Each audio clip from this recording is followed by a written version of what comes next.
Bai Yi is the leader of a proficient awakened team called the Divine Core. Because magic exists in this world, demons and their caves appeared, which in turn caused those with special powers like Bai Yi to awaken. His team is the strongest in their organization, and they are on a mission to exterminate the Demon King, Belphegor. Belphegor is a triple S-class demon with 5 elements, making him a tough opponent. Bai Yi and the other warriors received their instructions from the gods. As they enter the cave, Bai Yi shouts to inform his squad that the mission has begun. This is the 100th high-level demonic cave the proficient team has challenged. His team includes Ling Yue, Han Xiaoling, and Lucian. Due to its predicted difficulty, the mission was designated an L-class purge operation, the highest rank. However, the team is excited for the mission, as they have been promised a vacation once they defeat Belphegor. In perfect sync, the team unleashes their powers on the attacking demons. Bai Yi leads the attack as they easily cut through the demons with swift and precise attacks. This is possible because all members of the Divine Core are L-rank warriors. Within a few minutes of coordination, the team clears the cave and kills the Demon King Belphegor. The team members excitedly talk about how easy it was. However, Lucian is skeptical about the operation. He feels it was too easy for an L-rank mission, and Bai Yi agrees. The intel he received stated the Demon King had 5 elements and a hidden skill. While he is analyzing what might be wrong, Ling Yue hugs him from behind, asking if he will treat them to a feast. Tired of her, he pushes her away while telling the team they are going to have dinner at their usual spot. Han cannot believe their captain is throwing away a chance with Ling. Just then, they notice the last member of their team is missing. He hadn't helped during the fight and was nowhere to be seen. The team isn't concerned since they have cleared the mission. Suddenly, he appears behind them, raises his hand, and declares the start of the purge operation. Han is immediately hit in the head with a projectile, killing him instantly. Shock runs through the team as they see Han on the ground, half his head gone and blood spilling onto the floor. While the team is still in shock, the traitor reveals that he was assigned the purge mission by God himself. Bai Yi notices he can't move his body, and the traitor reveals that they have been eating breakfasts laced with paralytic powder for the past month. The traitor then restrains the rest of the team with his divine skill, Forbidden Vines, restricting their movement. He explains that he was assigned the mission to wipe out the team and needed to prepare. While he is arrogantly explaining, Bai Yi and the others ask why he betrayed them. The traitor replies that it is God's decree to wipe out the L-class warriors. He tightens the grip on Bai Yi and the others, forcing them to scream in pain. They slowly lose consciousness as they cough up blood, still asking why their teammate betrayed them. Bai Yi reminds the man that the Divine Core never crossed any lines that deserved death. Since they followed all the rules, Bai Yi wants to know why they had to die. The traitor arrogantly tells them that God doesn't need a reason to kill them. He walks close to Bai Yi, and after choking him with his vines, he punches through his chest. Bai Yi cannot get over the betrayal, as he considered the traitor part of his family. The team had been together for 10 years and was practically inseparable. The traitor laughs at Bai Yi for being naive. He tells him he was never family. From the first day he joined the Divine Core, he has been on a mission for the gods. Essentially, Bai Yi and his team were just pawns. The traitor joined the team to study them and played his part well. Bai Yi and the team finally lose whatever life force they have left and collapse. The traitor stands over them and finishes Bai Yi off with a shot to the head. On that day, May 22nd, 2125, Bai Yi and his team of L-class warriors were killed. Their bodies lie on the ground as the traitor walks off to prepare for his vacation. As Bai Yi's consciousness fades, he suddenly hears a voice demanding they make a deal. He is shocked to find himself in chains in an unfamiliar environment. Standing before him is a creepy man in a suit with a dark aura. Bai Yi looks closer and realizes it's Belphegor, the Demon King. He wonders how the Demon King is alive. Belphegor teases Bai Yi, saying a high-ranking Demon King would not die that easily. They are in his soul domain, where the entire kingdom is his life force.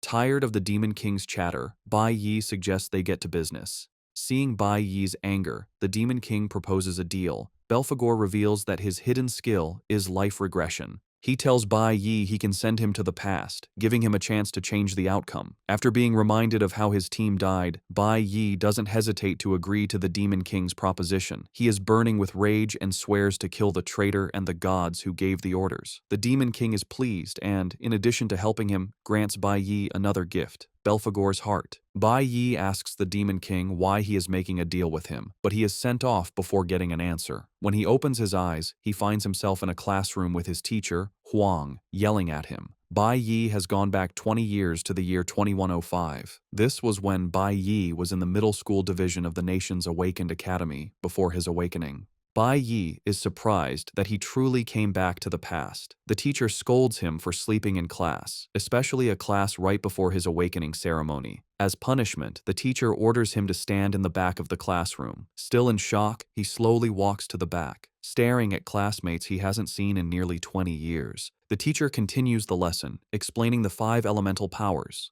lightning, flower, cloud, nuclear, and stellar. A person can only have one element. The teacher uses herself as an example, stating she possesses the rare cloud element. She then adds that elements are divided into 3 categories based on how they bond with the body: combat, support, and special. She explains that each team comprises the 5 elements with different roles. The school's guild team is an example, consisting of a stellar mage, a cloud warrior, a nuclear bard, and a lightning assassin.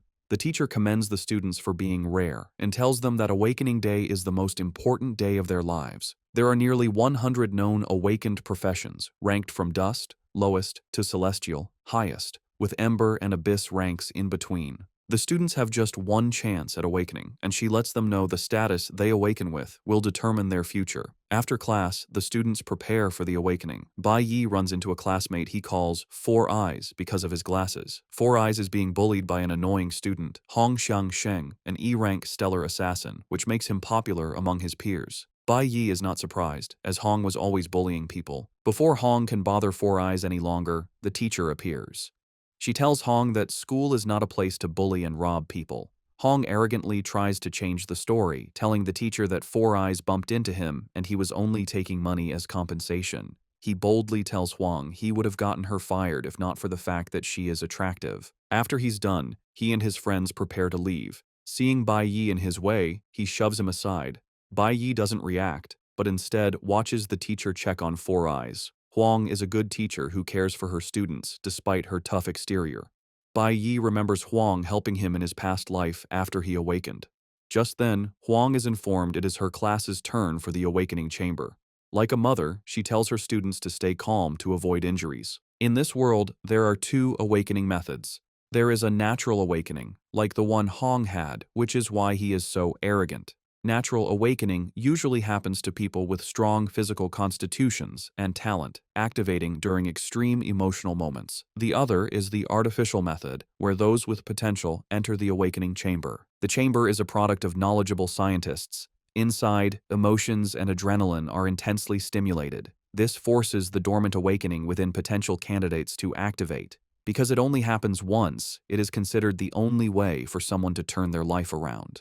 Some of Bai's classmates entered the awakening chamber before him and received nice professions. One awakened with the blue tier profession, which is the amber class. Finally, it's Bai Yi's turn, and the teacher tells him to focus while inside. Bai Yi acknowledges her instruction and proceeds into the chamber. In his past life, Bai Yi awakened as an E-rank nuclear warrior, which is a dust tier class and considered the trashiest profession. His awakening back then led to constant bullying, and it wasn't until he reached S rank that he awakened the rarest type. Upon entering the chamber, Bai Yi expects to get a trash profession as usual. However, he is shocked when the system displays an error message. The chamber activates and detects 5 elements instead of the usual one. Bai Yi feels his insides burning as the system displays the Infinite Awakening message. The system informs him that he can choose any class from any of the 5 elemental types as his initial class. Bai Yi learns he can upgrade the other classes once his initial class reaches its maximum potential. He is shocked when he realizes he has been granted elemental accumulation. Apparently, he can choose new classes in the future, from dust rank up to the celestial rank, while maintaining their qualities. Bai Yi also has the chance to unlock the hidden rank above celestial. It dawns on him that he can do all this because of the Demon King's gift.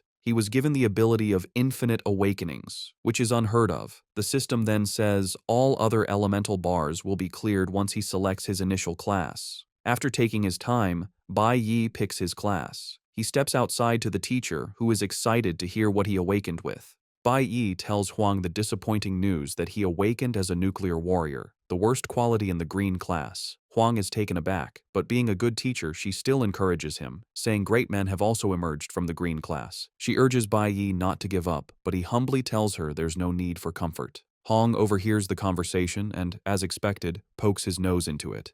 He trashes Bai Yi, saying the teacher is only giving him false hope and that reality is different. Hong reminds Bai Yi that the dust class means he is at the bottom of the food chain. Hong continues his arrogant behavior, telling Bai Yi that the gods choose the strong, while the weak are to be trampled. The mention of the gods immediately triggers Bai Yi, but he remains calm as Hong continues his nonsense. He reminds Bai Yi that he will have to sit in the back row in classes because that is how society works. Apparently, celestial ranks sit at the front, followed by the abyss, ember, and finally, the dust rank. Dust rank warriors are considered trash and can only do business with other low-tier ranks. Hong adds that there is no way for Bai Yi to change his fate through hard work, calling it a waste of time. Hong moves closer to Huang to talk trash to her, but Bai Yi has had enough. He grabs the coffee cup Hong is holding and spills it on his face. Hong is shocked, not believing what just happened. He angrily asks Bai Yi what he thinks he is doing, and Bai Yi replies that his voice is like noise to him. Bai Yi's actions and words are enough to get on Hong's nerves, and he decides Bai Yi needs to be taught a lesson. He aims a punch at Bai Yi, and Huang tries to stop him, but it's too late. Unknown to him, Bai Yi is already prepared. Before the attack hits, he conjures a light sword and blocks Hong's attack. He then parries it, throwing Hong into the distance to everyone's shock. Hong crashes to the ground while Bai Yi's pose shows he used minimal effort. Hong coughs up blood as he tries to grasp what happened. The other students watching cannot believe what they just saw. Apparently, Bai Yi intentionally chose the nuclear warrior class because he is already used to it. This was his class in his past life, and he knows everything about it. Hong manages to get back on his feet and arrogantly tells Bai Yi he just got lucky. He mentions that he is an abyss rank and is completely different from trash like Bai Yi. Huang, with her keen eye, figures out that Bai Yi didn't get lucky. She realizes Bai Yi used a top-tier movement skill exclusive to the warrior class. Huang knows the parry skill allows the wielder to nullify an attack while reflecting its full force back to the opponent. She is shocked to see Bai Yi pull it off so easily as it's a skill her master couldn't manage after 10 years of hard practice. Huang is more puzzled that Bai Yi, having just awakened, already has such high combat experience. While Huang is lost in thought, Hong unleashes a short sword, ready to take Bai Yi down. Hong is now really mad and assures Bai Yi he is going to embarrass him in front of everyone. Bai Yi just stands there coolly, revealing that he intentionally picked the dust class. He knows that in the near future, all his critics will see the great side of the dust class, but by then, it will be too late. The students are hyped as the two stand in a fighting pose. However, fighting with powers is forbidden in the school. Hong's father is an important official, and his uncle is the school's dean. Bai Yi, on the other hand, has no reputable family, meaning he has everything to lose. Four Eyes fears he will be expelled if he fights Hong and asks the teacher what to do. The teacher quickly takes the initiative. She steps in, telling them to stop, but Hong is already pissed. He wants to get back at Bai Yi for humiliating him. Hong threatens to beat Bai Yi up, even if he gets on his knees and begs. He sees himself as highly talented, while Bai Yi is just a loser. The teacher also knows Hong is right since the difference in their attributes is great. Hong is an Abyss rank warrior, giving him a 200% boost in all attributes. Abyss ranks are far superior because their attributes are double that of a Dust rank upon awakening, and they can grow while the Dust rank remains stagnant. No one watching, including Four Eyes, believes Bai Yi has a chance. They assume he's going to be crushed. Four Eyes agrees Hong is a disgusting person, but has been surviving by playing the fool to avoid problems. He believes avoiding Hong is the only way to survive since a head-on clash will only lead to an unpleasant end. Once he's done weighing up his opponent, Hong runs toward him. The teacher is worried and screams at Bai Yi to watch out. She assumes Bai Yi plans to parry Hong's attack again, but knows this might not work since the skill consumes a lot of stamina.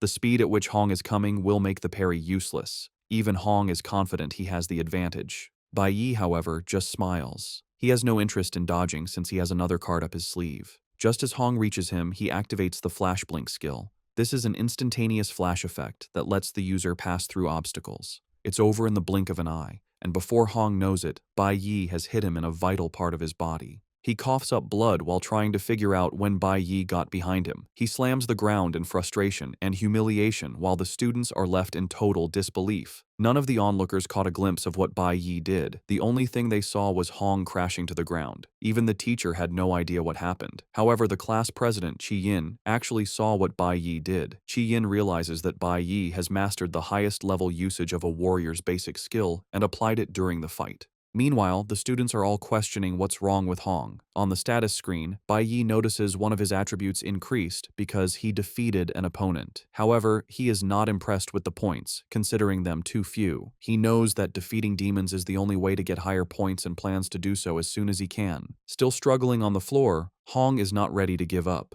He tells Bai Yi not to leave as he is not done with him. He grabs his knife and tries to attack Bai Yi from behind, but before he can, they hear a voice telling them to stop. It's the school dean, Hong Lin, who is Hong's uncle. Lin mocks Hong, telling him he has already made a fool of himself, and tells the students to head home. At the mention of home, it registers in Bai Yi's head that he has a home. He had forgotten because he was just reborn, and his parents had already died in his past life. He remembers that something tragic happened on this very day, and before the dean can address him, he frantically dashes off. Even Hong is shocked as Bai Yi runs from the scene. The dean is short of words but turns to Huang, telling her to get her student under control. He promises to overlook what happened, and Huang thanks him. Later, Hong follows his uncle to his office to justify what happened. He claims Bai Yi only got lucky, but his uncle screams at him, saying Bai Yi utterly humiliated him. Leon stood in the distance and witnessed Bai Yi use the flash blink. He explains to Hong that in that split second, Bai Yi found his weakest point and struck it, leaving him defenseless. The dean is pissed because even with his experience, he cannot execute the flash skill with such proficiency. The dean compares Hong's battle with Bai Yi to that of a pro gamer toying with a noob, letting his nephew know that Bai Yi is no ordinary kid. Meanwhile, Bai Yi is rushing, thinking about how important it is for him to get home. He reaches the apartment building quickly, remembering how things went down in his past life. He is ready to stop it from happening again, even if he dies trying. Bai Yi enters the house while his father watches TV and his mother does the dishes. He looks angry as he enters, and his father is surprised he came home early. Bai Yi ignores his father and focuses on his mother. With tears in his eyes, he expresses his gladness that his mother is fine. His mother is mute and communicates with Bai Yi using sign language. She tells him she made his favorite hot and sour noodles, but Bai Yi immediately says he isn't interested in noodles today. He tells her that he wants to eat pickled fish. Bai Yi's mother tries to argue, but finally gives in to her son's stubbornness.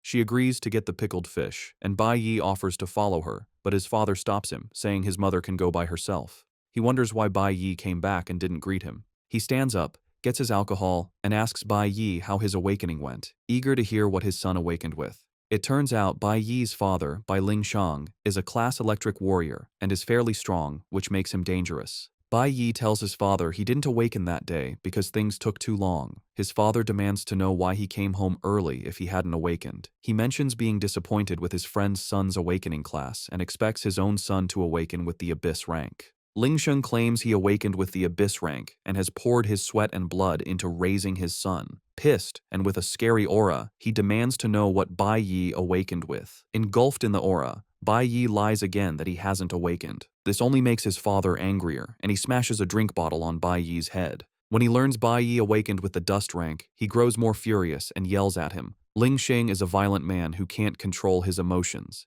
In Bai Yi's past life, his father's fury and embarrassment over the dust rank turned to violence. He hit Bai Yi, but his mother stepped in as she always did. As a weak boy, Bai Yi could only watch as his father beat his mother for an hour. The beating was so severe that a blow to the head left her mentally unstable. He could only cry as he watched his mother get battered in his previous life. Now reborn, he aims to change things. He still doesn't have what it takes to challenge his father, a C-rank Abyss class warrior, and will need time to level up. The tactics he used against Hong won't work here. His father is on another level, with real combat experience. Bai Yi sadly realizes he can't touch his father yet. His father grabs him by the hair, ranting that he regrets Bai Yi was ever born. Bai Yi knows he is in a deep mess. His father came home early to wait for him and won't let him go until he's satisfied. Knowing his father's violence, he wanted his mother away from the house.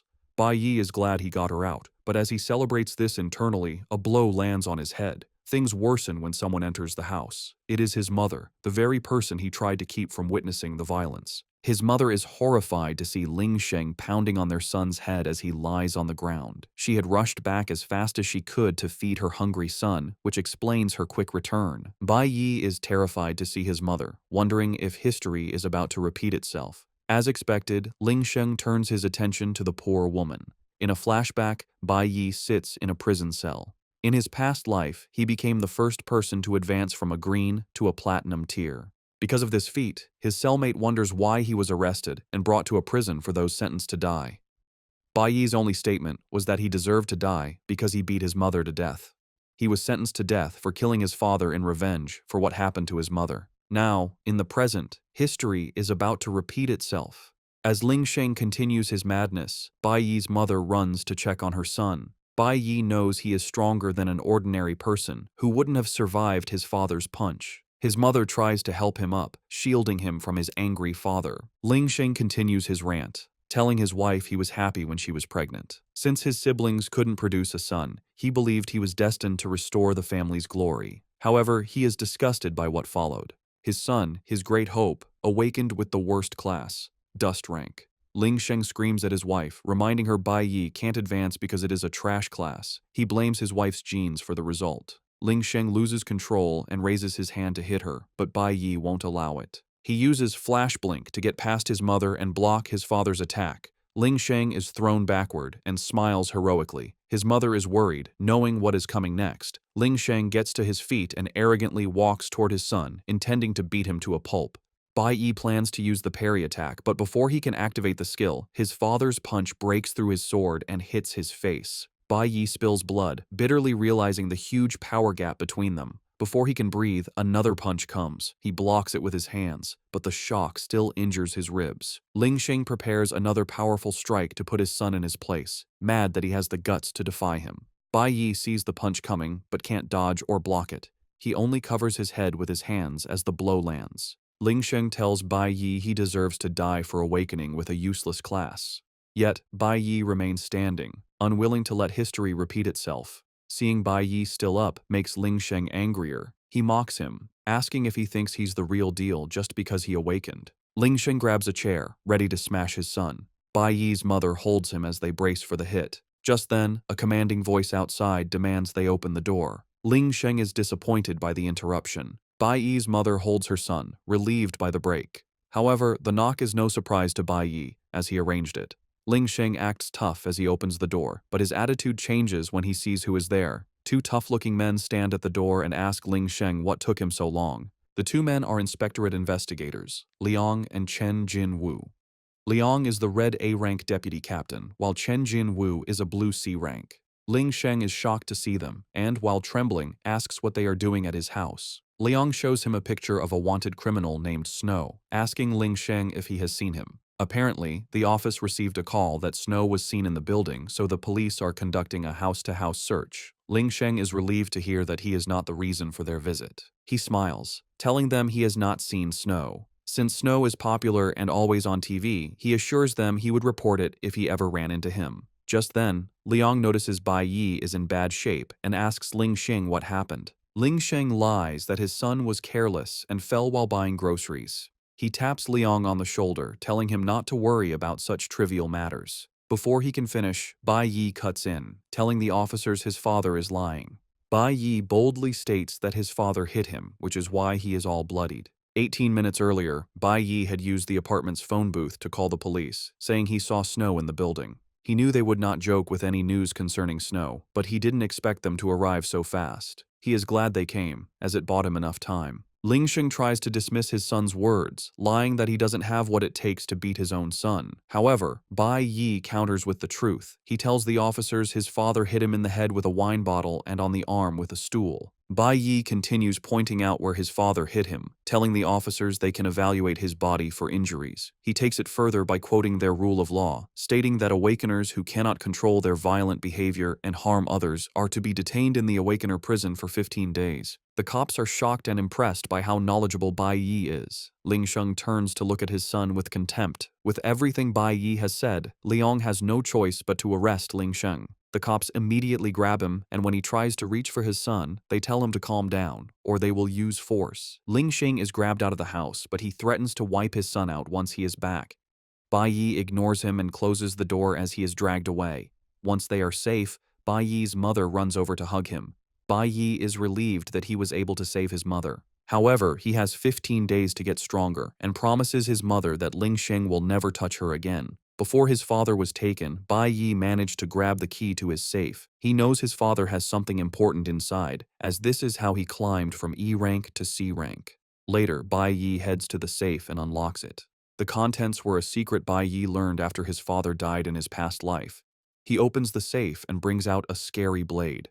Bai Yi plans to take on the demon caves using the blade. Since demon caves are the only way to upgrade his class, he knows he has no choice but to enter the labyrinth. However, there is a problem. The demon caves are under the jurisdiction of the gods, and only guild members can enter. The ones Bai Yi can currently enter are managed by the school. He can also access a hidden demon cave that he knew about from his past life. Soon, Bai Yi makes his way to the hidden demon cave, determined to surpass everyone as fast as he can. Meanwhile, in the inspectorate's detention room, officers talk about the snow sighting being a false alarm. They aren't mad, as they are always ready to check out anything related to snow.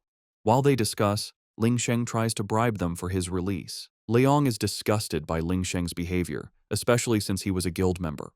The officers tell him things will get worse if bribery is added to his charges. They urge him to stay put for the night before being sent to the Awakener prison the next morning. Ling Sheng's rage is directed entirely at his son. Since Bai Yi knows his father will be out in 15 days, he is preparing to take on the demon caves to level up. Demon caves are another space parallel to their world, accessed by a door that appears out of thin air. Once discovered, they are mostly taken over by guilds because they house demonic beasts and ores, making them the best place for awakeners to improve. However, a team is usually required to enter since the caves are dangerous. The one Bai Yi is about to take on was only discovered 5 years later in his past. An F-rank cave requires 3 E-rank warriors, while an E-rank cave needs a 5-person team of 3 E-rank and 2 D-rank warriors. Bai Yi is confident the cave he is about to challenge is an F-rank. The demon caves are known to be dangerous, but since Bai Yi has no other choice, he must take on the cave by himself. He knows why he needs to get stronger as soon as possible. Armed with the weapon from his father's safe, he proceeds into the demon cave. The area is filled with ice and snow, and Bai Yi figures he is in the domain of a cloud-type magic beast.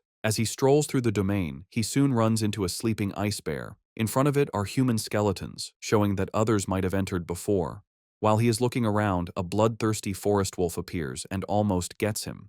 The E-rank wolf is still stronger than Bai Yi. Bai Yi leaps backward to avoid the wolf, but it comes at him again. He is able to block the wolf's teeth with the blade. Bai Yi then goes on the attack, taking down the wolf with a single slash. This is possible thanks to the A-rank weapon he is wielding. It is a weapon not available on the market, which is why his father kept it hidden. With this weapon, Bai Yi can close the skill gap between him and the beasts. The weapon is known as the Hunwu blade, made from Hunwu stone. It is so powerful it cuts through iron like butter. However, even with the weapon, Bai Yi knows he needs at least 4 strikes to take down beasts because of their defense. He casually teases about how he misses being an L-rank awakener. He learns he needs to defeat 20 wolves to upgrade a level on his skill set. Since he is fighting in an ice area, his cloud element will receive the upgrades. It will take him 10 upgraded levels to move from E rank to D rank. Soon, Bai Yi is surrounded by a pack of wolves attracted by the smell of blood. This is a perfect, yet dangerous opportunity to level up. The wolves gang up on him, but he relies on 2 skills: dodge and counterattack. He maneuvers his way around without taking damage while dealing damage to the beasts. He takes down the first pack, with each kill giving him 52 experience points. He also acquired Wolf's Fangs. After taking out the pack, he has the Wolf King to deal with. Using his agility, he delivers several cuts to the wolf's body, giving it no chance to heal. The Wolf King dies, and Bai Yi earns 56 points for the kill. Because he defeated the Wolf King, he also earned a Snow Wolf Diamond. After clearing out the first pack, Bai Yi has enough experience to upgrade to D rank. He also earned 12 attribute points and allocates them as he sees fit.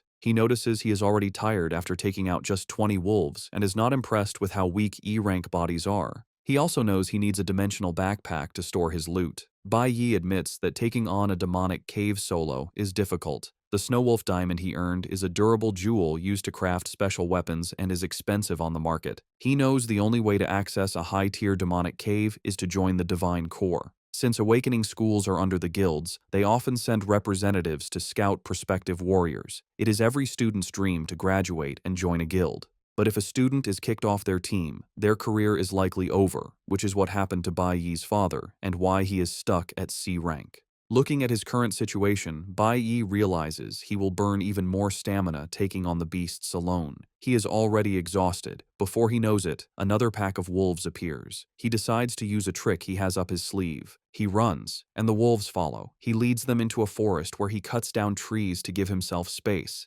This disturbance attracts the forest's other beast, the cloud python. Now Bai Yi has wolves and pythons to deal with. To get out of the situation, Bai Yi kicks his plan into motion. He lets off a loud explosion, hoping it wakes one particular beast. His plan works as the sleeping frost bear angrily emerges from its den. The enraged bear attacks whatever it sees. The wolves and pythons are not safe from the bear's rage as they all get smashed. While the bear is rampaging, Bai Yi cleans up from behind, earning a bunch of experience points. He continues with these tactics, earning points and obtaining python fangs and wolf fangs. Bai Yi uses the beast's weakness against them. They are aggressive but lack brains. By using the bear against the others, he conserves stamina. However, he still needs to finish them off to gain experience. After fighting for some minutes, Bai Yi is exhausted. He decides to move to the next phase of his plan. Once the beasts are lined up, he hits the ice floor and breaks it to kill them. He has been analyzing the terrain and noticed they are on an ice bridge suspended between two cliffs.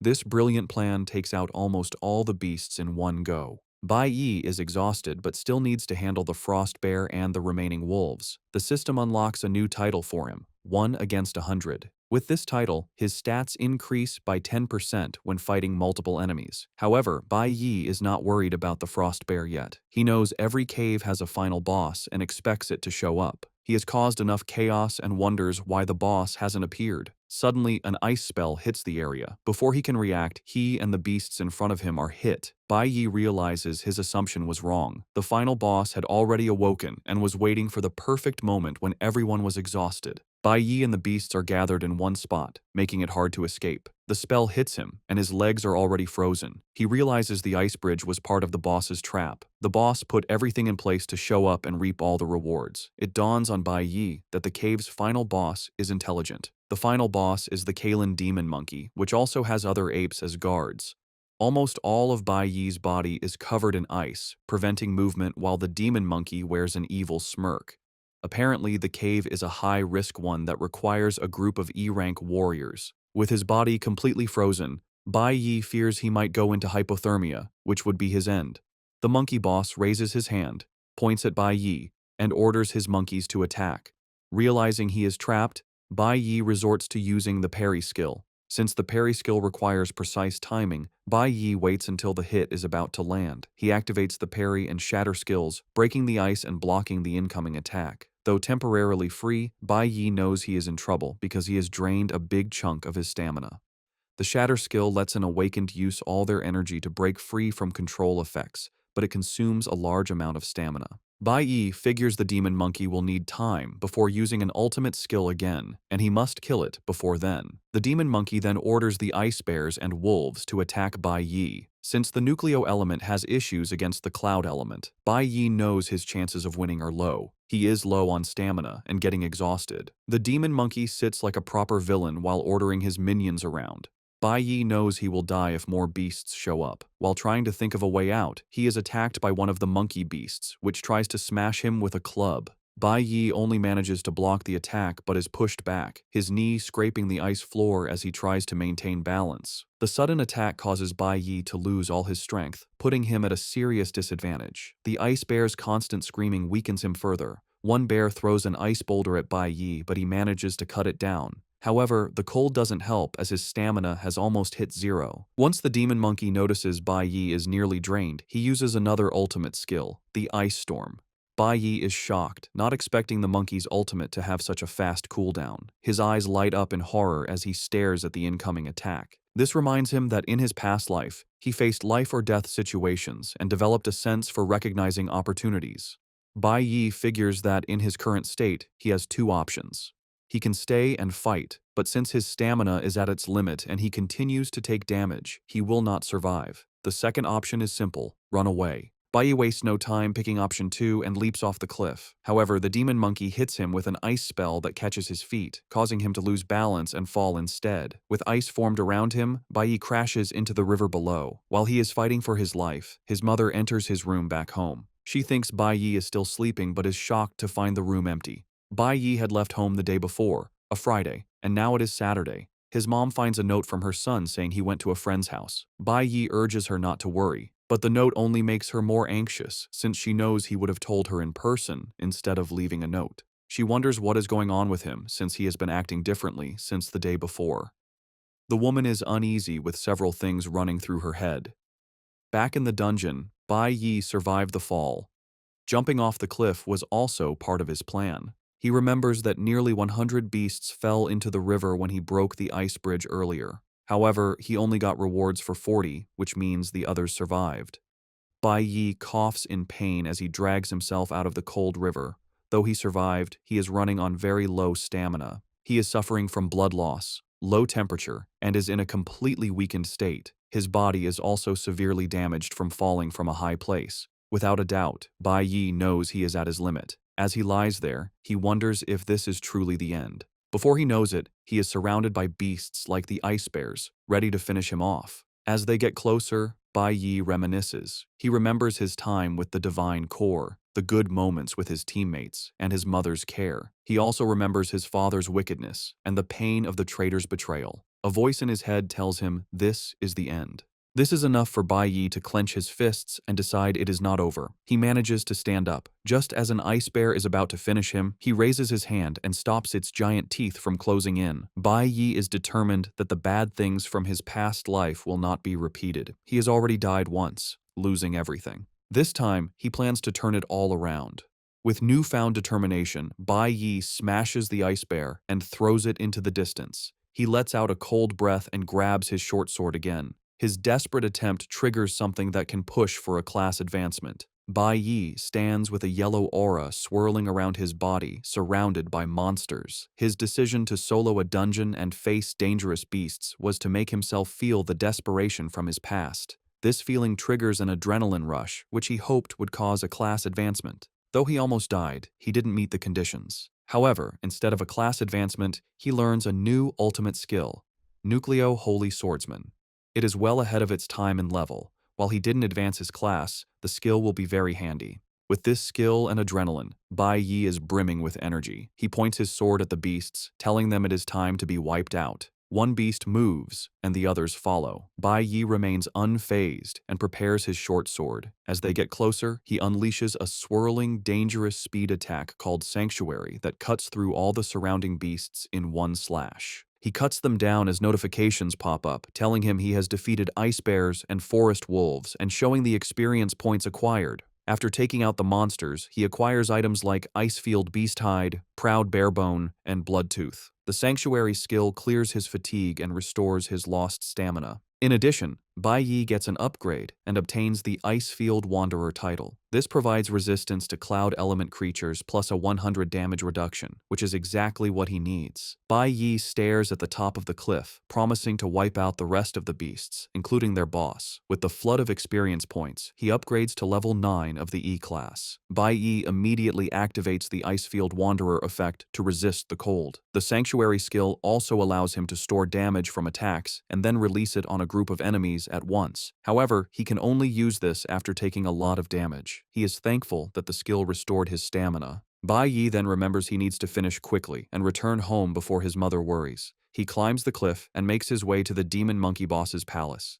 The demon monkey is protected by ice beasts, but Bai Yi doesn't care and bursts into the palace. After taking out more beasts, he is now at the last level of the E-class, level 10. Meanwhile, it is now 11:00 p.m., and Bai Yi's mother is seriously worried. She has prepared food, but she is left to wonder where her son is. She prays that he is fine. Now, in the boss's palace, Bai Yi takes out the ice bears guarding it and is left to fight the boss's personal guards, the scary monkeys. The monkey boss looks unafraid and orders his guards to take Bai Yi out. One monkey jumps at Bai Yi, but he simply blocks and then easily slices it in half. The monkey boss sees this and realizes things might be dire. He angrily unleashes his ultimate, the Ice Storm Assault, but it has no effect on Bai Yi, who is now immune. Bai Yi dashes toward the monkey boss. In desperation, the boss raises his staff, activating a spell that causes the jewel on it to glow. This puts the other monkeys in a hyper mode, but Bai Yi doesn't see them as a threat. He only sees them as beasts he needs to kill to reach D-class.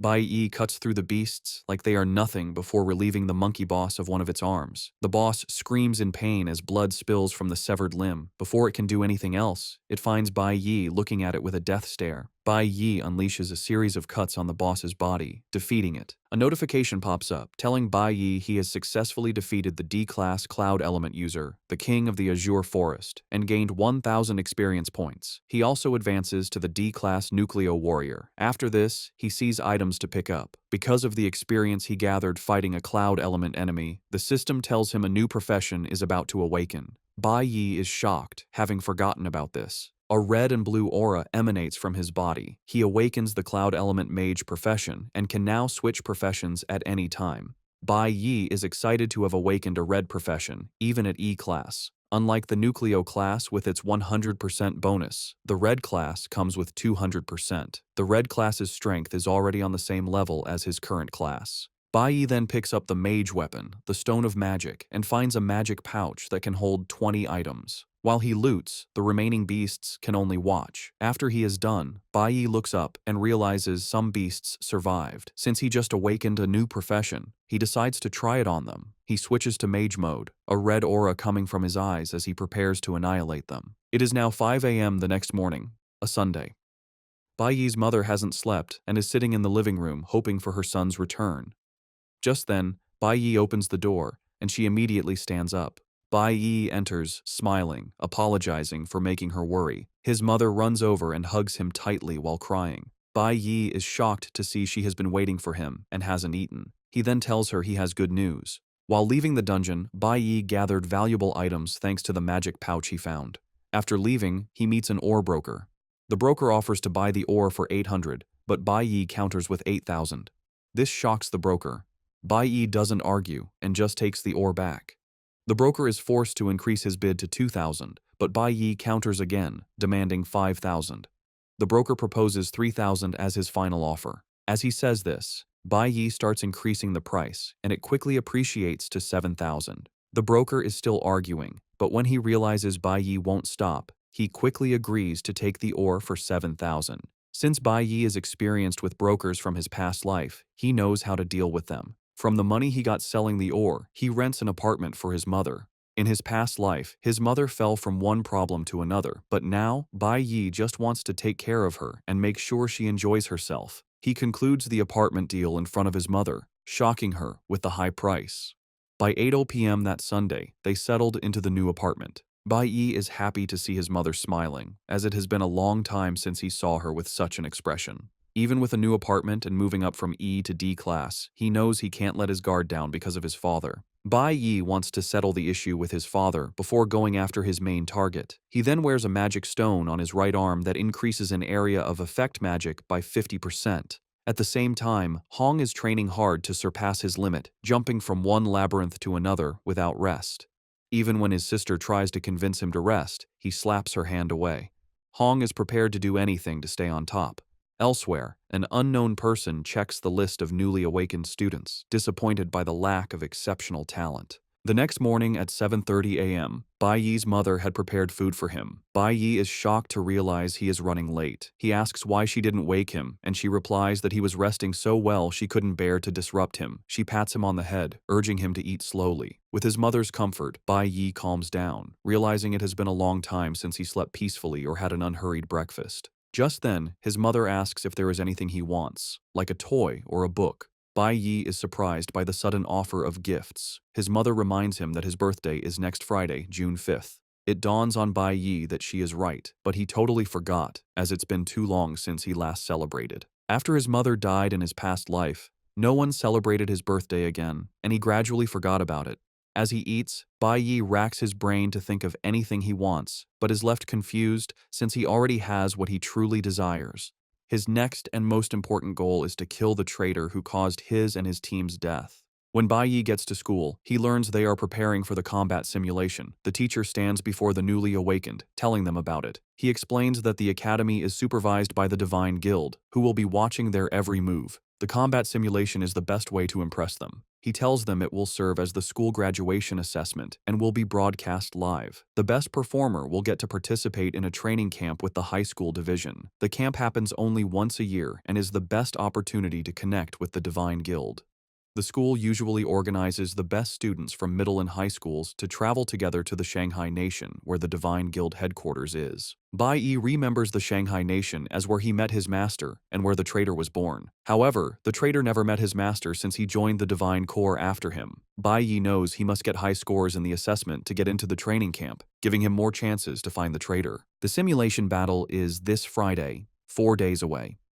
While some are excited, people like Four Eyes are worried because it takes place inside a real labyrinth. The teacher then points to the training room for their first session, physical conditioning in the gravity room, where everyone must start with 10 sets of shuttle runs. Surprisingly, Bai Yi walks up to his teacher, saying he doesn't want to use the recommended training room. This shocks the teacher and the other students. The teacher tells Bai Yi not to get ahead of himself just because he defeated Hong, believing he is trying to skip training. But Bai Yi clarifies that he wants more specialized training. The teacher is confused and asks if Bai Yi is insinuating there is a problem with his methods.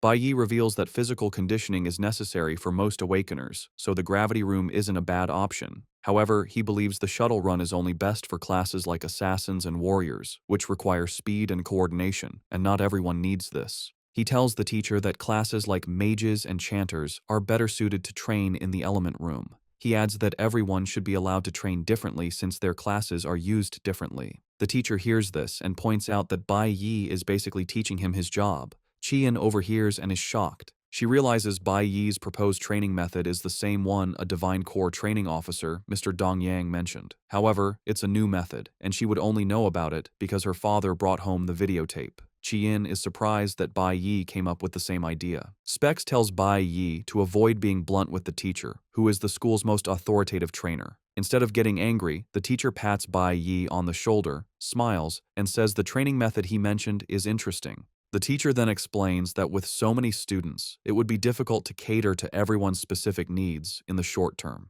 He points out that the combat simulation assesses student performance, and if done wrong, it could derail a student's entire life. Bai Yi remembers that though he had a bad family, his teachers supported him in his past life, helping him grow into a responsible person. He turns to the teacher, assuring him he won't let him down. The teacher then asks Bai Yi how he intends to train as a nuclear warrior. Bai Yi suggests turning on the elemental suppression in the element room to its maximum setting. This shocks the teacher and even Specs. Bai Yi lies, saying that even though he is a warrior, he wants to balance his abilities to challenge his weaknesses, hiding the fact that he wants to train his mage profession. Just then, Qi Yin raises her hand, saying she is also interested in practicing elemental control. The teacher gives in and tells the two to do as they please, but urges them to do their best during the final assessment. Qi Yin walks up to Bai Yi, suggesting they practice together, but he quickly tells her he is entering a private room, rejecting her. Qi Yin claims the rejection has fired her up to do her best.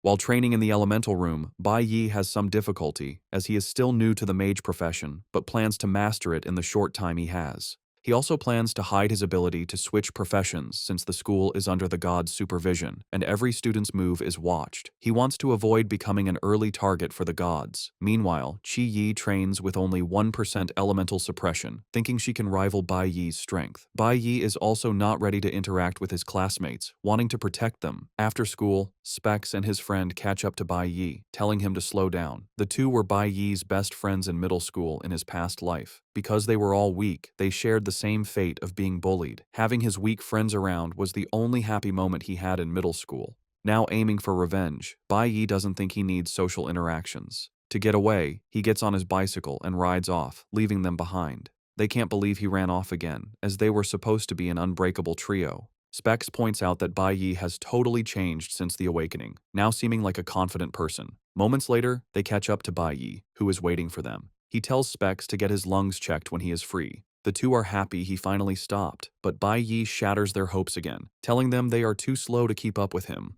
He gets on his bike and rides off, leaving the two in shock. In his past life, Specs was suddenly diagnosed with a lung disease and passed away shortly after. Bai Yi wants Specs to stay alive and healthy, even if they don't become friends. On the other hand, Specs believes that Bai Yi is still the same person, even though he now appears cold. At the recruit training ground in the Shanghai nation, two men talk about a new recruit who has been performing well. The recruit has the same hair as the traitor who betrayed Bai Yi and his team.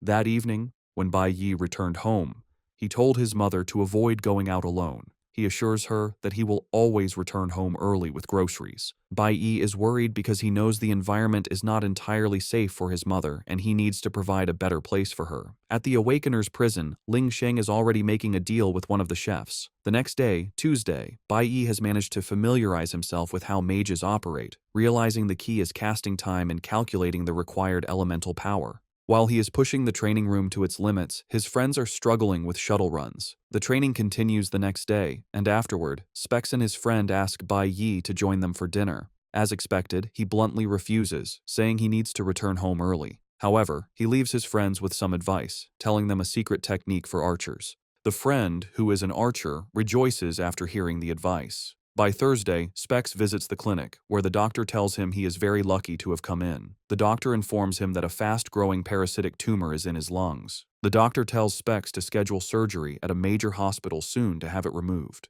Specs thanks the doctor and assures him he will make an appointment. As he leaves, he remembers that Bai Yi was the one who warned him about his lungs. He wonders how Bai Yi knew there was a problem, which adds to the mystery surrounding him. Just then, he hears some guys talking about Hong. Hong has reached E-Class Level 4, and they believe he will be the best performer in the assessment. It turns out his family has a private labyrinth, which Hong has been using to level up as part of their private army. This is when the trio mentions something that catches Specs' attention. Hong is planning to teach Bai Yi a lesson after school for what happened last weekend. The trio talks about how pissed Hong is, and that he is even planning to kill Bai Yi. Hong has armed himself with a weapon to be more dangerous. Specs hears this and realizes his friend is in grave danger. Worried, Specs swings into action, deciding that helping Bai Yi is the best thing he can do. He dashes through the school hallway, thinking about the useless tricks Hong might try. Specs worries that Hong might have gathered his goons to help beat up Bai Yi. He suddenly stops, thinking of how useless he will be even if he tries to help. He wants to back down, but then he remembers that Bai Yi helped him. He considers Bai Yi his brother and is prepared to sacrifice himself to save him. Specs makes his way to the school armory and breaks the lock to get in. He is conflicted about breaking the rules but can't get the idea that Bai Yi saved him out of his head. He pushes open the door, prepared to die to save his friend. He checks out the weapons on the rack and picks a giant axe. Suddenly, he hears Qi Yin's voice behind him asking why he is breaking into the armory. Specs wants to stay quiet, but Qi Yin presses him, asking what is wrong since he looks like he's in a hurry. Specs then screams at Qi Yin that he needs to go save Bai Yi's life.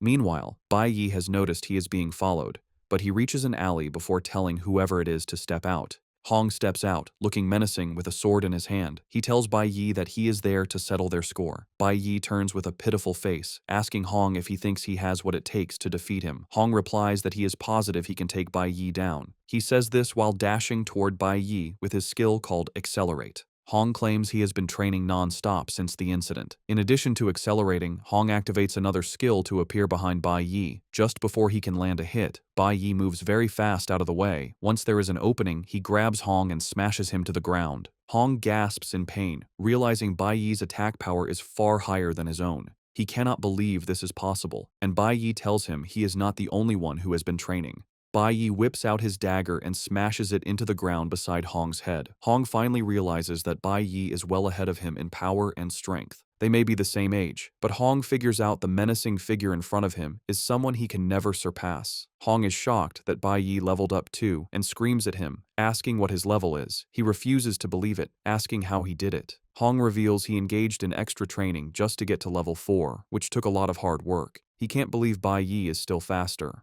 Bai Yi smiles when Hong mentions how hard he has been training. Bai Yi simply asks him if he has died before. With a knife to his throat, Hong tells Bai Yi to just kill or torture him. Hong believes Bai Yi has been looking down on him, and Bai Yi admits this. However, he assures Hong that he doesn't actually hate him that much. Bai Yi is impressed that Hong followed him and didn't ambush him or call his friends to gang up on him. Bai Yi understands that Hong was just trying to test his own strength. Hong screams at Bai Yi to kill him now, or risk dying at his hands later. He doesn't want Bai Yi to pretend he can see through him. Bai Yi thinks again and tells Hong he is taking back what he said about not hating him too much. Meanwhile, Specs and Chi Yin have arrived but are hiding and watching. They are surprised to see Bai Yi has handled the situation without their help. They see Bai Yi sitting on Hong like he is a nobody, and Hong isn't even moving. Bai Yi then tells Hong that he has a deal for him.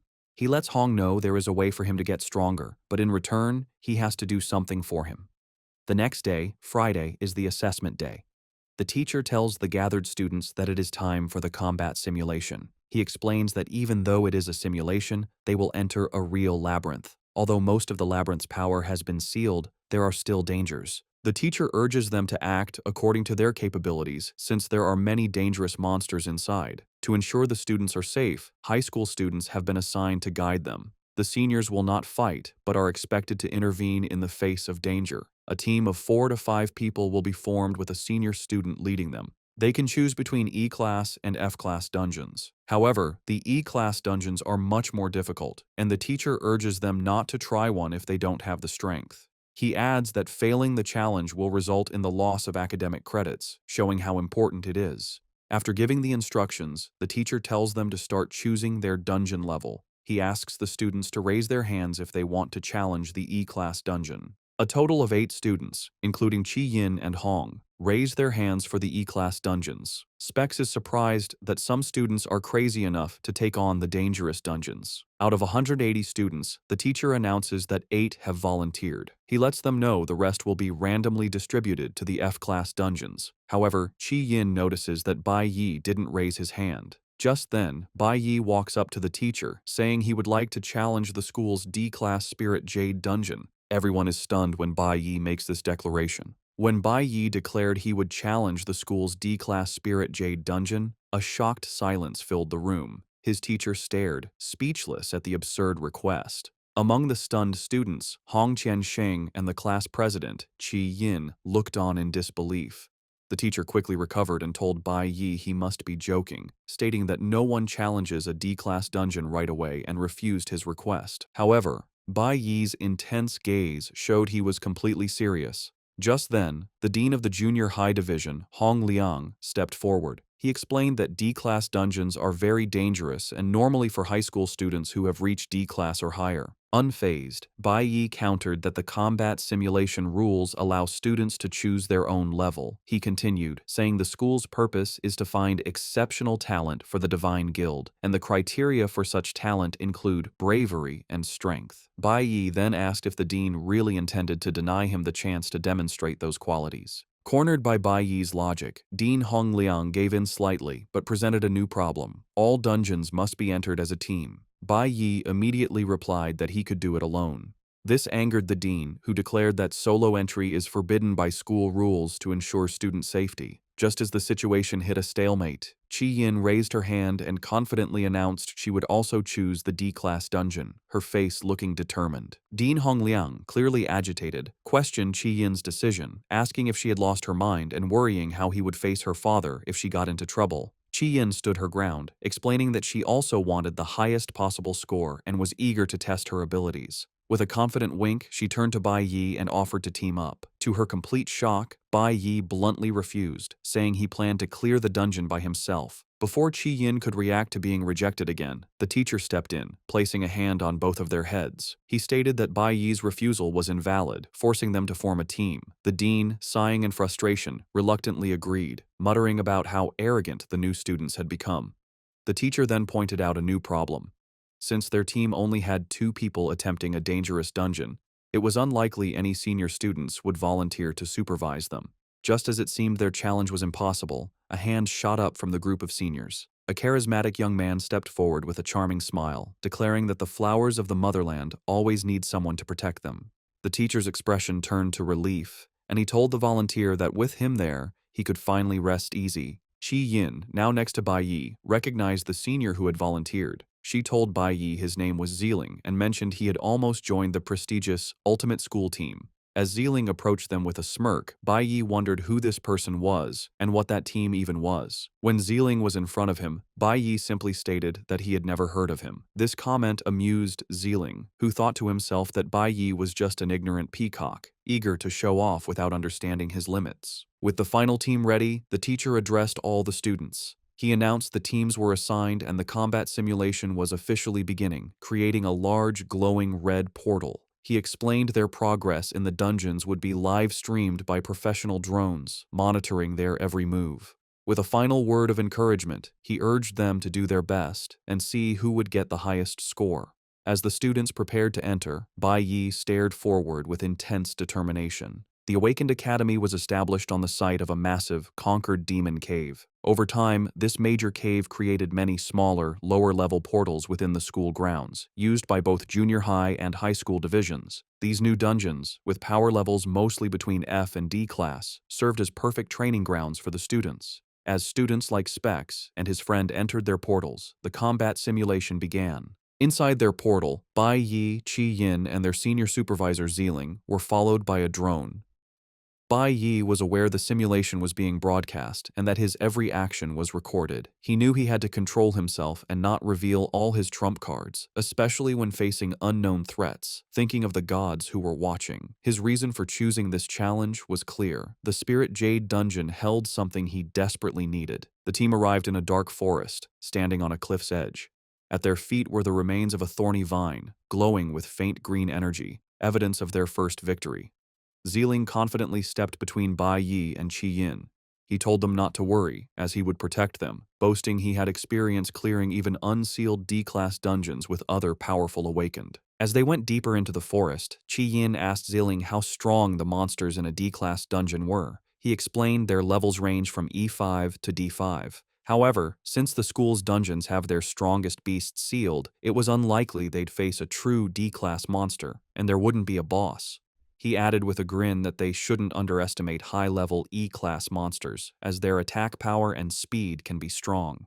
He reminded them that as new students, they were still just small fries, and Qi Yin nodded in understanding. Zeeling then turned to Qi Yin, promising to find low-level monsters for them to farm points and assuring her he wouldn't let her get hurt. As he was speaking, he noticed Bai Yi had walked far ahead, a strange green aura glowing around him. Zeeling paused, puzzled by Bai Yi's action. He called out, warning Bai Yi not to run so far ahead in case he angered a monster.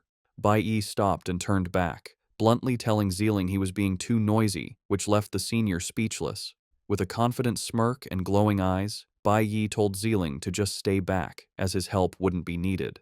Zeeling and Qi Yin could only stare as Bai Yi continued ahead, taking the lead. The view shifted to the livestream camera, showing the trio as the official broadcast for this year's combat simulation began. Back at the academy, large screens were set up for students and staff to watch the combat simulation live streams, showing the progress of the teams in the dungeons. The scene then shifts to a private room with a plaque that reads, "Ultimate School Team." Inside, a young man with green hair, the team's vice captain, was on a call. He urged the person he called captain to watch the broadcast, mentioning it was interesting this year. With a smirk, he pointed out that a junior student had chosen to challenge a D-class dungeon. A woman's voice responded, her face hidden in shadow, asking what profession the student had awakened as. The vice captain explained that this was the most fascinating part. The student was a nuclear warrior, one of the worst professions available. Intrigued by this reckless confidence, the mysterious captain stated that she wanted to watch and see what gave this student such audacity. The story shifts to show the other student teams in their own challenges. In a sealed F-class dungeon, Specs was panicking, screaming for the monsters to stay away while waving a tambourine. His team was battling F-class flame bats and fierce bats, with his teammates in close combat while he provided support from the back.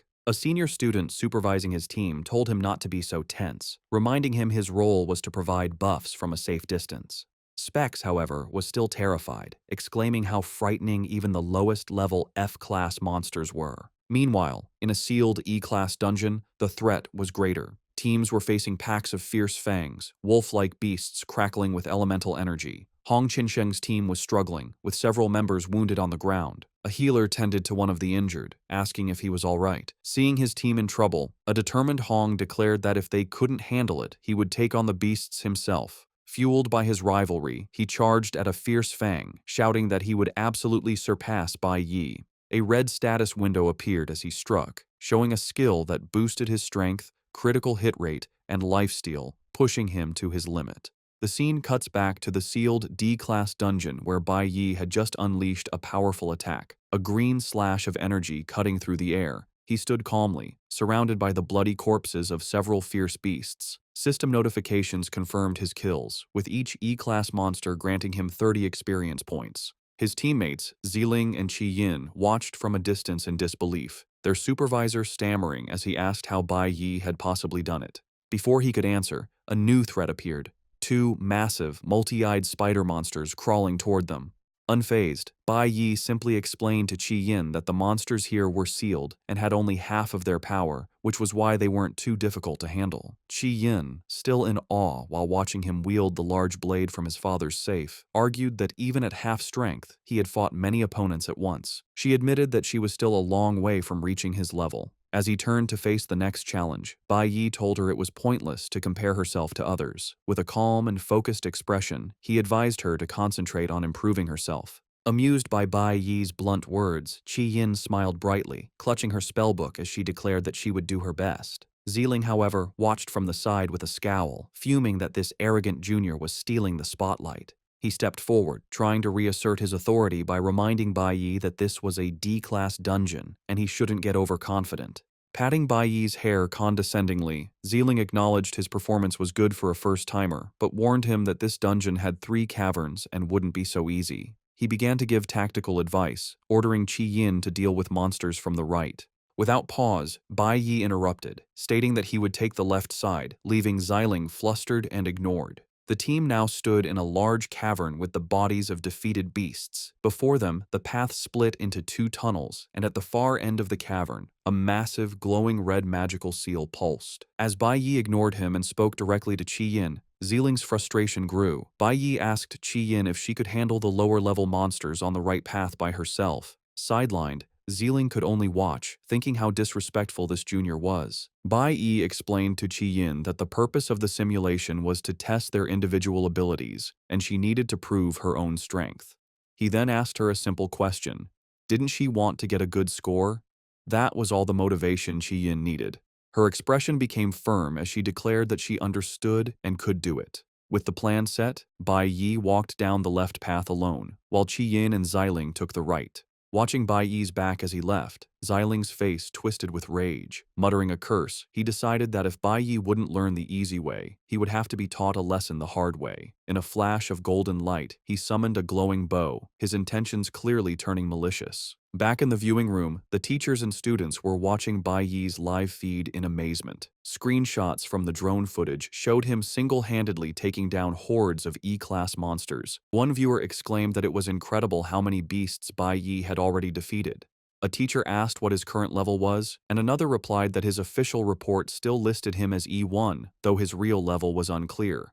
The group guessed he must be at least E3, or maybe even E4 by now. Meanwhile, Bai Yi was facing the giant spider monsters on his path. The teacher who had supervised the awakening ceremony explained to his colleagues that Bai Yi's decision to send Qi Yin to the right wasn't random. He had smartly observed the elemental matchups, sending the flower element user, Qi Yin, to face the stellar element monsters, giving her a natural advantage. The teacher praised Bai Yi's smart decisions and impressive tactical awareness, even during a high-pressure test. Recalling Bai Yi's promise not to disappoint him, the teacher smiled with pride, realizing the boy wasn't just bragging. He looked at the screen with interest, wondering what else his student would do. The scene then confirmed the teacher's analysis from Bai Yi's point of view. He had indeed noticed earlier that the stellar-type beasts were mostly coming from the right-hand cave. Knowing they were also a lower level, it was the perfect challenge for Qi Yin, who had the elemental advantage. Following her path, Qi Yin found herself facing a massive, beetle-like monster with glowing purple markings.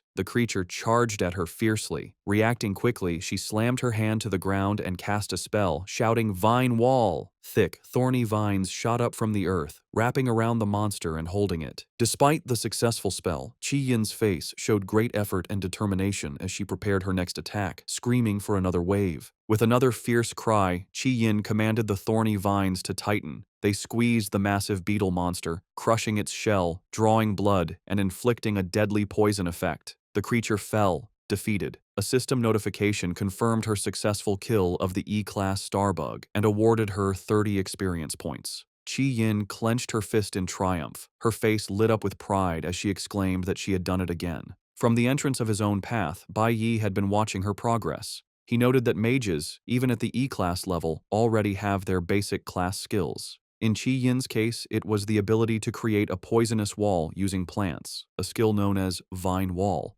Bai Yi was genuinely impressed. For her first time in a dungeon, she was very calm while facing monsters stronger than herself. She also had the tactical sense to use her wall skill not just for defense, but to trap the monster and create a smaller kill zone. He concluded that she definitely had a natural talent for combat. Having confirmed she could handle her side, Bai Yi turned his full attention to the massive, glowing red seal at the end of his cavern. Flames of 5 different elements flickered around it, and he figured the dungeon's sealed D-class monsters must be behind it. With Qi Yin handling the beasts on her path, he was free to focus on his own, more dangerous goal. As he approached the seal, Bai Yi considered his strategy. He was confident he could get a high score while hiding his true strength, even with the drones broadcasting his every move. However, he needed to carefully plan his next step, especially with such a powerful seal in front of him. Meanwhile, watching from the entrance to Qi Yin's path, Ziling was furious. He couldn't believe the nerve of these juniors, who were completely ignoring his authority. Deciding that if they were so confident, he would show them a real challenge, his eyes fell on the magical seal in the main cavern.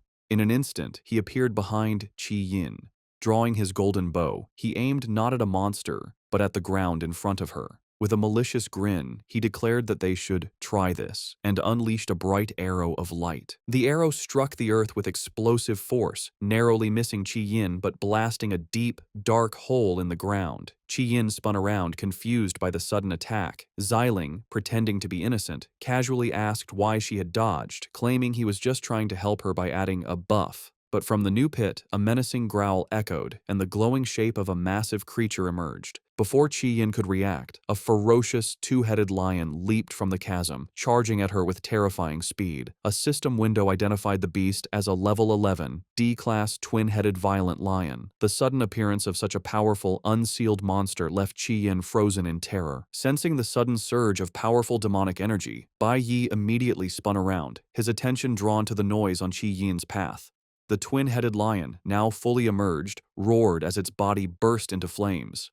Reacting on instinct, Qi Yin threw her hands forward, desperately trying to hold the beast with her thorny vines. However, the lion's intense fire was too powerful, easily burning through and snapping the vines. With its path cleared, the beast lunged, its massive jaws wide open and ready to devour her. Frozen in terror, Qi Yin could only think it was over. From a safe distance, Ziling watched with a cruel grin, drawing his bow once more as if to add to the chaos. But just as the lion was about to strike, Bai Yi activated his Accelerate skill, a notification confirming a temporary 50% increase in his speed. He shot forward in a blur, intercepting the fiery beast mid-lunge. The sudden move caught Ziling completely by surprise. In a split second, Bai Yi shoved Qi Yin out of the way. Pushing his speed to its limit, he triggered the flash blink effect, allowing him to phase through the lion's attack and land a devastating blow on its head. The powerful strike sent the massive creature reeling backward as Bai Yi landed gracefully, placing himself between the monster and a stunned Qi Yin. Now standing defensively with his large blade, Bai Yi was surprised by the D-class monster's incredible speed, realizing this would be a difficult fight. Ziling watched the chaos with a twisted grin,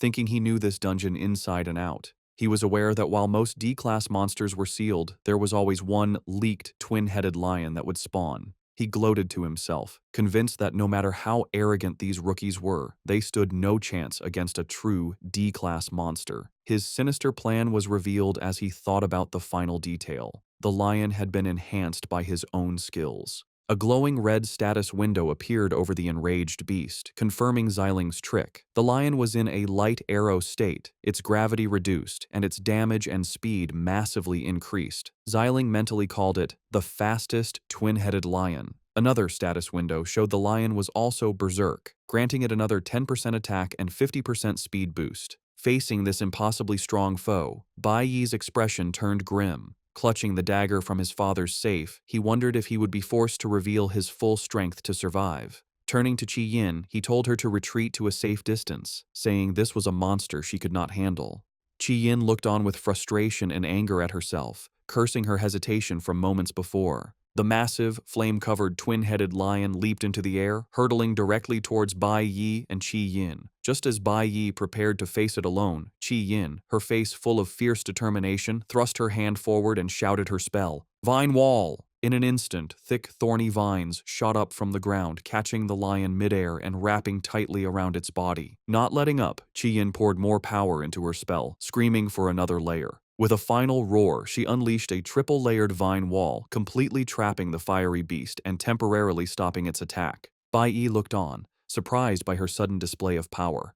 Turning to him, Qi Yin asked if she could join him in the fight, promising not to hold him back. She declared that even though it was a D-class monster, she wanted to face it with him.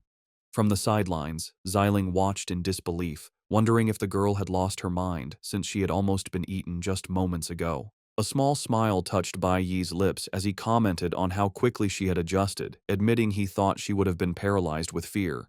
Qi Yin responded with new confidence, stating that she had worked too hard to be defeated here. Now standing side by side, they prepared to face the restrained D-class monster together, ready for the real battle to begin. Looking at Bai Yi with a confident smile, Qi Yin said she trusted him completely, stating that with him by her side, she knew she wouldn't die. Bai Yi, always practical, immediately cautioned her, reminding her she had used a lot of power on the triple-layered skill and that her energy was limited. Qi Yin simply replied that she knew. This exchange made Bai Yi remember Qi Yin from his previous life. Even back then, she had been a star in their middle school. A flashback showed a younger Qi Yin confidently introducing herself to the class, declaring her dream was to join the Divine Guild and become a divine priest. Bai Yi remembered her as a confident, optimistic, and kind girl. Despite coming from a powerful family, she was always friendly and served responsibly as their class president. He had lost track of her later in his past life and assumed she lived an ordinary life, but in this timeline, he knew one thing for sure: she was someone he could trust. With this reliable ally by his side, Bai Yi felt confident he could pass the assessment while still hiding the true extent of his powers. However, Xiling, watching from the sidelines, scoffed at their new teamwork. He sneered, thinking they were fools to believe they could handle the beast, pointing out that the vine wall wouldn't hold it for more than a few seconds. Real combat wasn't won on confidence alone, he thought angrily, convinced that with their little strength, they had no chance against the enhanced D-class monster he had unleashed. With a cruel smirk, Xiling decided to wait. He would let them struggle and fail, and only when they were desperate enough to beg for his help would he step in. At that moment, he would teach them a harsh lesson about respecting their elders. Just as this thought crossed his mind, the twin-headed lion let out a final, earth-shaking roar and, with a massive surge of power, completely shattered the vines that were holding it. With the enraged beast now free, Bai Yi quickly made a plan. He told Qi Yin he would lure the lion, identifying it as a nuclear type, and told her to watch for the perfect moment to strike. Qi Yin immediately understood. With a shout, they split apart, baiting the fiery lion into a reckless charge. Bai Yi knew that since he had been the one to injure it, the beast's anger would be focused entirely on him. He deliberately led the enraged creature toward a large body of water at the edge of the cavern. Without hesitation, he dove in, and the lion, blinded by its fury, plunged in right after him. Underwater, Bai Yi used his incredible speed to move around the now clumsy, waterlogged beast. Finding the perfect opening as the lion struggled in the unfamiliar environment, he shouted to Qi Yin that now was the time. Responding instantly to his signal, Qi Yin cast her Vine Wall spell. Just as the lion emerged from the water, the soaking wet beast, its fiery aura gone, was completely trapped by the thorny vines. It roared in frustration, but its power was clearly reduced. With a fierce look of concentration, Qi Yin commanded the vines to constrict. The plan worked perfectly. The water had neutralized the lion's fiery abilities and disrupted its nuclear core. System notifications confirmed that its berserk and nuclear states had failed, leaving it poisoned and unable to struggle free. As Bai Yi emerged from the water and landed on the shore beside her, he confidently held his large blade ready. He declared that the beast could no longer escape, and it was time for them to end the test and claim the highest score. From his hiding spot, Xiling watched the scene, his face full of disbelief. He couldn't understand how a single layer of vines had trapped the powerful lion, especially since he would have struggled against the beast himself, and he had even enhanced its power. He could only stare and curse in frustration. Meanwhile, back in the viewing room, the teachers and staff were analyzing the brilliant strategy. One instructor explained the simple logic. Luring the nuclear-type lion into the water nullified its core skills, while strengthening Qi Yin's flower-type abilities. Bai Yi's teacher praised him for his excellent reactions and leadership, noting how he used basic elemental counters and teamwork to defeat a much stronger monster. The staff concluded that the top spot was now decided. Only the final blow remained. They excitedly discussed that once the footage was submitted to the guild, Bai Yi had a real chance of getting the highest score in the Academy's history. But just as they awaited the final strike, the live feed suddenly went black. The viewers were left confused, wondering why the broadcast would stop at such a crucial moment. Back in the dungeon, the reason was clear. The recording drone lay shattered and smoking on the ground. Xiling stood nearby, a cruel smirk on his face and a glowing energy bow in his hand. He thought that without video evidence, Bai Yi could forget about getting the highest score. With the threat eliminated, a system notification confirmed their victory over the level 11 D-class beast, awarding them 100 experience points. Bai Yi complimented Qi Yin, telling her it was thanks to her abilities. She modestly replied she only succeeded because she followed his instructions. However, Bai Yi corrected her, explaining it was her own dedicated training that had built up enough elemental resistance, which let her use a single skill so powerfully. Qi Yin looked at him, puzzled, repeating elemental resistance, as if hearing it for the first time. Just then, a disgruntled Xiling emerged from hiding. He condescendingly told them that now that the boss was defeated, they could save their chatting for outside.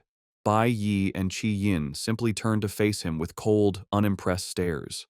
Xiling told them that he had enough of their supervisor's games. Bai Yi coldly confronted Xiling, asking if he knew the grave danger he put them in by setting an enhanced D-class monster on new students.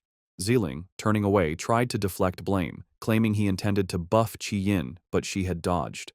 Bai Yi immediately cut him off, stating his skills must be pathetic if he couldn't even aim properly. With a piercing glare, Bai Yi questioned how he could call himself an archer with such poor aim. Qi Yin, now equally angry, joined in, remarking it was no wonder he couldn't get into the ultimate school team. Furious at their insults, Xiling spun around, his energy bow flaring as he asked what they had just said. Without flinching, Bai Yi stepped in front of Qi Yin, ready to block any attack. Overwhelmed by their defiance, Xiling's anger seemed to deflate into resentment. He slowly lowered his hand, muttering that the road ahead was long. Turning his back, he gave a final threat, telling them to just wait before storming off towards the dungeon's exit. After he was gone, Bai Yi and Qi Yin walked over to the wrecked drone Xiling had destroyed. Qi Yin, fuming, commented on their senior's terrible personality. She then noticed Bai Yi examining the broken machine and asked what he was doing. Bai Yi explained their supervisor had destroyed the camera to stop them from getting a high score. Since no one could see them, Xiling would have to leave and get a new drone. Bai Yi then pointed out that everyone else was far away in their own dungeons, which gave them plenty of time. With a small, calculating smile, Bai Yi remarked that Xiling had actually done them a favor. He now had the perfect chance to do the rest of the things he had planned. Qi Yin could only stare at him with wide-eyed confusion, asking what he meant and what he was planning to do. Bai Yi led Qi Yin back to the central cavern, stopping in front of the massive, pulsing red seal that held the dungeon's strongest monsters. Turning to her, he asked if she could promise to keep what was about to happen a secret, adding with a smile that no one would believe her anyway. Qi Yin, confused and alarmed, stammered as she asked what he was planning. The scene then flashed back to the alleyway confrontation between Bai Yi and Hong Qiansheng. Bai Yi's deal was revealed. In exchange for helping him get stronger, Hong had to give him the unsealing demon stone that his uncle, the dean, had. Back in the present, Bai Yi held that very stone, a shimmering crystal with glowing runes. He then revealed his true, audacious goal. He was going to use the stone to completely unseal the Spirit Jade dungeon. He placed the crystal on the central altar, and a powerful, dark red energy immediately began to swirl around him. Qi Yin panicked, screaming that he couldn't do that.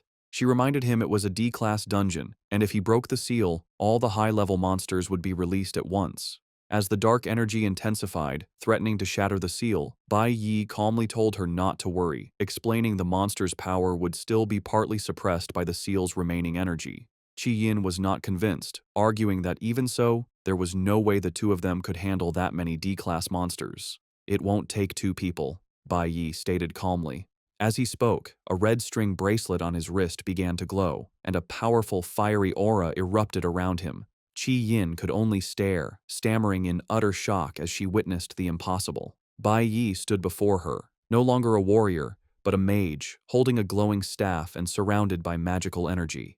Qi Yin's eyes went wide as she screamed, asking how he could possibly be a mage. As a powerful red aura surrounds him, Bai Yi tells a surprised Qi Yin to stay near the exit for safety. Instantly, the magical chains holding the beasts shatter with a loud crash, and three ferocious, flame-covered lions break free and charge toward them. Terrified, Qi Yin yells for Bai Yi to be careful, reaching out a hand as if to protect him. However, Bai Yi remains calm and faces the approaching beasts. Holding his staff, he summons cloud elemental power as the lions roar. A system notification confirms he has switched to his E-class cloud element mage profession. With a determined look, he unleashes his spell, and a powerful wave of icy energy swirls around the charging beasts. Qi Yin watches in disbelief, realizing Bai Yi has a red profession, a very high rank. She thinks to herself how hard it was for her to control just one lion, and yet Bai Yi controlled all three at once, completely freezing them in a massive block of ice. As they both look at the trapped beasts, Bai Yi explains that after being sealed for so long, it was expected they would all come out at once. With an intense gaze, he adds that he will need a bigger area for what he plans to do next.